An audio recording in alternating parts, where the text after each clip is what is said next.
city of Whittier. And of course, Cynthia Soto with the Mortgage Guys. We bring to you over 16 years experience each in the industry. So we kind of want to show you what other people have been doing, some of our clients on our desk, and some of the options that we have provided our clients. So let's dig right in. Okay, so in this first example, we have a client that bought a property in 2013, valued at $230, okay? So I'm sure at this time, this was a great price for it, and it was a little high. But now, in 2019, this property is valued at $435. So what this means is that the client got an 89% increase. 89% increase in 6 years. That's amazing. In money, how much that actually comes out to is $205. So $200,000 that they were able to accumulate with the equity savings in 6 years, okay? Their current payment now is $1,621. So the options that are available right now to them, since rates are so low, they're historically low. Option number one for them, which is what they actually wanted to go with, cashing out 80% of the value of the property, meaning 80% of $435. So what they owe minus that, so they're gonna end up cashing out almost $100,000. For conversation purposes, let's go with that being $100,000.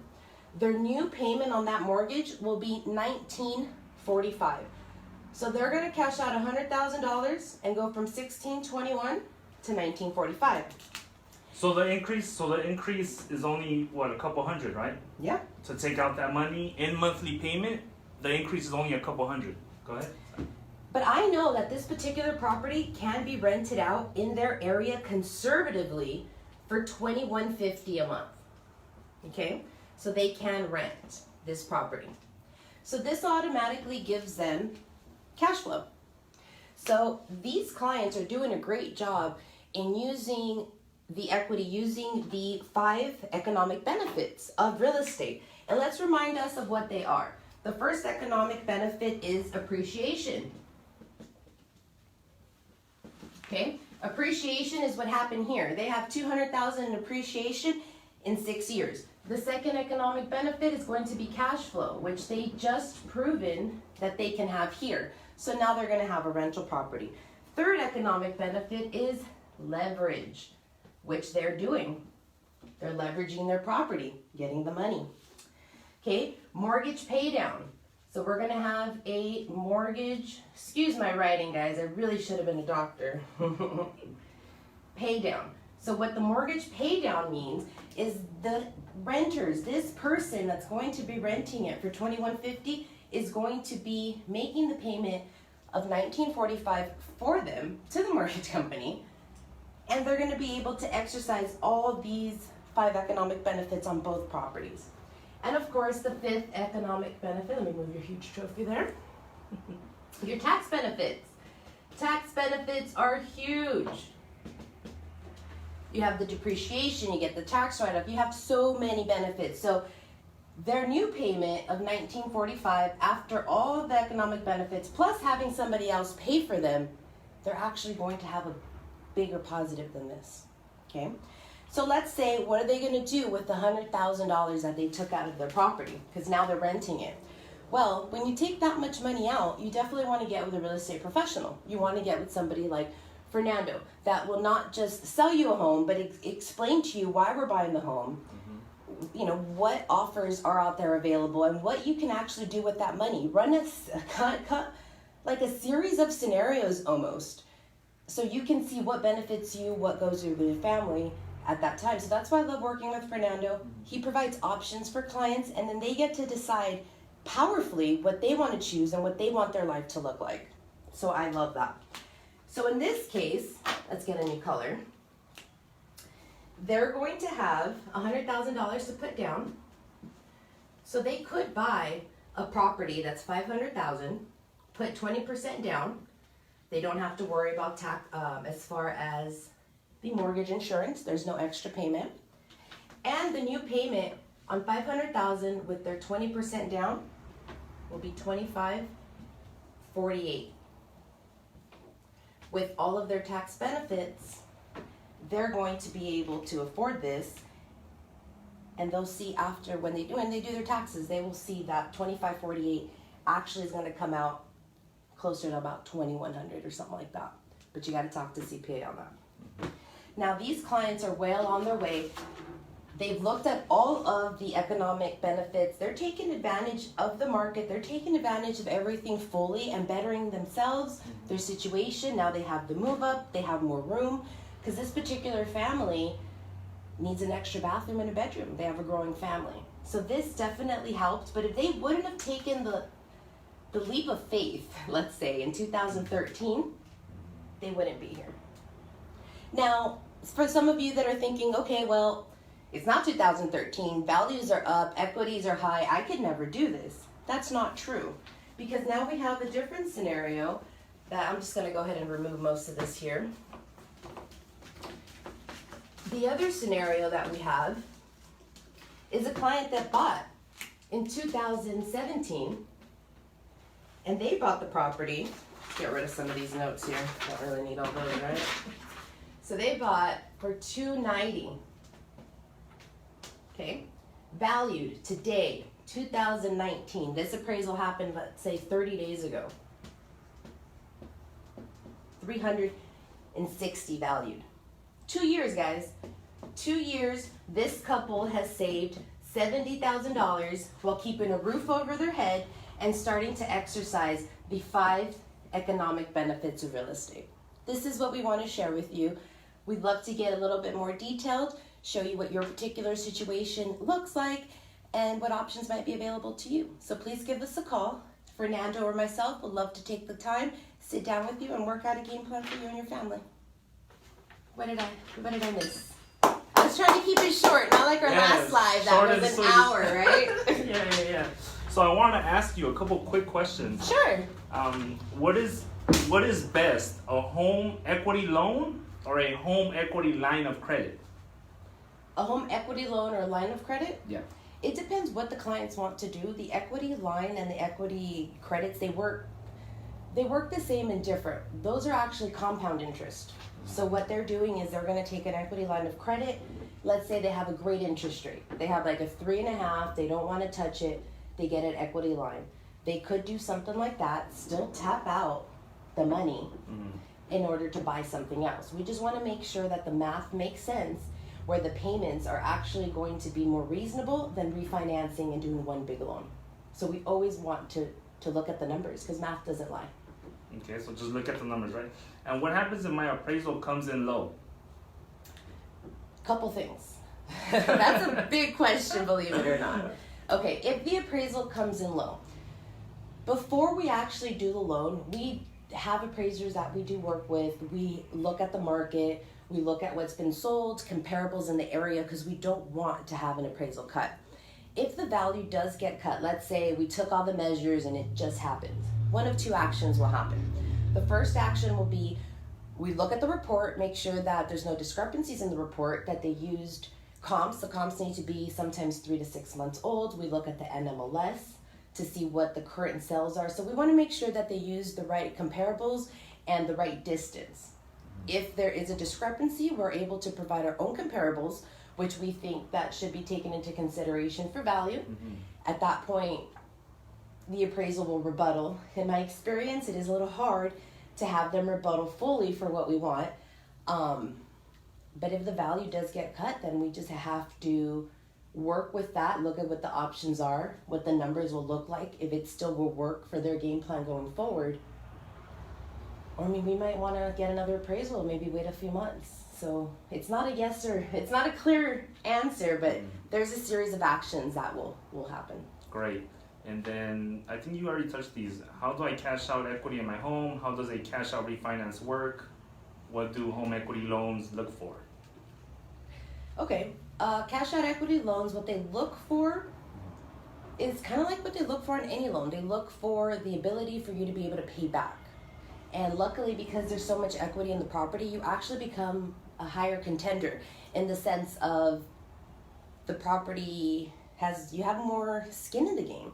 the bank will lend you a little more money knowing that, okay, the property, there is equity there. They're not taking everything out. That's why we always leave that 20%.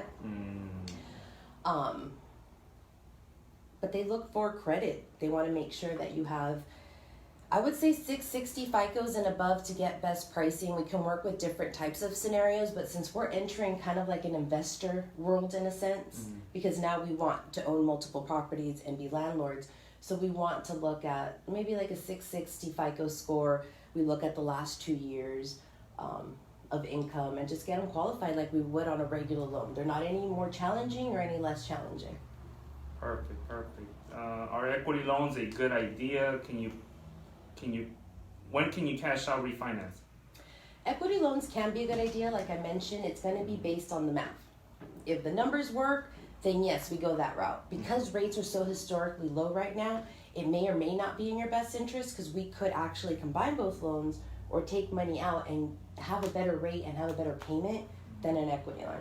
So again, we would compare the numbers. And when can you cash out refinance? You can cash out refinance once you have equity in the property. Anything over within 6 months, right? Or a year? It doesn't matter. It doesn't matter. It's not a time frame. It's not 6 months. It's not a year. It's going to be based on the combination of you paying down your mortgage and property values going up or down. So it could be 6 months. This particular couple, it took them 2 years to be able to go from their FHA loan into a conventional loan. And now they're saving up another 3.5% because they want to do it again because they see that it works. But I would say once you accumulate, you want to accumulate a good amount of equity in order to kind of get it out. So I would say whatever the amount of equity that works for you. So what's the goal? So when we sit down with people, it's like, okay, what's the goal? Do you want to buy another property? Do you need a bigger house? Are you looking for a pool? Are you looking for a clear investment? Are you looking for units? Or are you looking for commercial property? Some people don't know that 5 units or more is commercial, which is your specialty. That's true, yeah. So apartment buildings. So it just depends what that person looks like. So we have actually a client that I want to introduce to you. They have a property here in the city of Whittier. It's a duplex. They owe $100,000 on the duplex. The duplex is worth over $6,000, easy. They bought this property in 2012 or 2010, no more than that. Wow. That's $500,000 that the client has. What are the possibilities? What math can we do with them? They can buy something over $1 million easy. Take those 2 units, transform them into 6, into 8, into 10, and get more cash flow. Yep. So we're gonna, hopefully we can show you that example. We'll ask the client if we can, use them as an example, but that's gonna be a great conversation to have because this person thinks that they're doing, and they are doing great, because they're getting, what was the number? $2,500 a month, I believe, or more in cash flow and rental income. And you know what's crazy? That But $2,500 can be easily $5,000 or $6,000. Yeah, they could double, triple it. That's what and we many wanna people show. are too comfortable with just making that much money a month when they have so much more that they can buy and leverage. How you told us, leverage the money and the equity, because properties do appreciate. They're just comfortable. It's like, that's why you need professionals like us that will guide you along the way every step. And from there, we have proven methods and a plan that you've worked with for your clients, and we just lay it out straight up and build confidence with the client. And I think the key word there that you said was comfortable. They are comfortable, which is great. It's great to be comfortable. But I remember one of your buddies, what was that podcast that he was listening to, Mario? You might want to get in my shot too. Mario, what company is he with? I know it's the competition, but well, Mario was listening to this great podcast that I've thought about every day since I heard it. It said, if you are under 30 and you have no kids or living at home with your parents, you need to be taking big risks. You need to be doing big things. And that's where that comfort comes from. Yeah. So that's what so we do want to get people out of their comfort zone, but not just throw them in there and take the risk. We want to analyze the risk. We want to show you the steps, look at what we're doing, have a comfortable game plan, but aggressive at the same time. I want to double that lady's money from $2,500 to $6,000. Easily. And I know it could be done. Yep. But for sure. we want to get her out of her comfort zone, show her that it could be done, give her the confidence, put the numbers in front of her. And that's probably going to be our next slide, because how are they not going to say yes? Right, and then like our Hispanic community, like we're just comfortable with just getting by and just, living. Not all of us. Most of us, and it's like, God, I see it in my family. It's like, oh my God, you're killing me right now, But yeah, we just need to keep pushing people. Let me see if we have any questions. Any questions, people? Oh, I'd love to have some questions. Questions? Let me see. Anybody? I don't want to bring anyone on. No. You have any questions on your side? Any comments, questions? Did we do good? Did it take too long? Constructive criticism also helps. Constructive criticism. What does that mean? Pretty much telling us how we can improve, but in a nice way. Yeah. Or what we did wrong, but in a nice way, where it will empower us to want to do better, not just, Yeah. So I'm gonna leave our contact info. She's amazing. Work with her. Even other agents, please work with her, because she has so much experience in the business and helping people. And she's, how many units do you have right now? Do you know? You're gonna put me on the spot again? Yes, again, you're powerful. I work with powerful people. Yes, I have 4 units and 2 units, so that's 6 doors. Remember we talked about doors. She has 6 doors. But I actually can look right from 7. I'll tell you how that works later. But I would love to do more. I want to do more. I want to hit that commercial financing with you. I want the 5 or more commercial properties. I want the 10 apartment building. So that's the goal. Damn. So she has 6 doors, and your home too, right? Your residence. Correct. My personal. So you have 7 homes, 7 doors, plus another one that you just pay off. And I can't complain.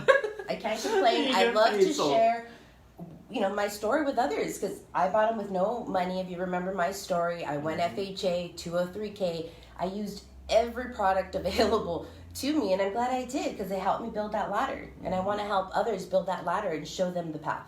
Yeah, and so agents, work with her. Just give her a try. Give her a shot. She's hardworking.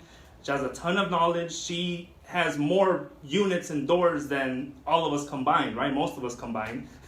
So, work with her. If I could help you, contact me, and let's put stuff together. And it's just the beginning on everything. I'm going to use her and her knowledge to educate the Hispanic community and everyone else who needs this type of knowledge and wealth, that we could easily just everyone progress. So I'm very happy and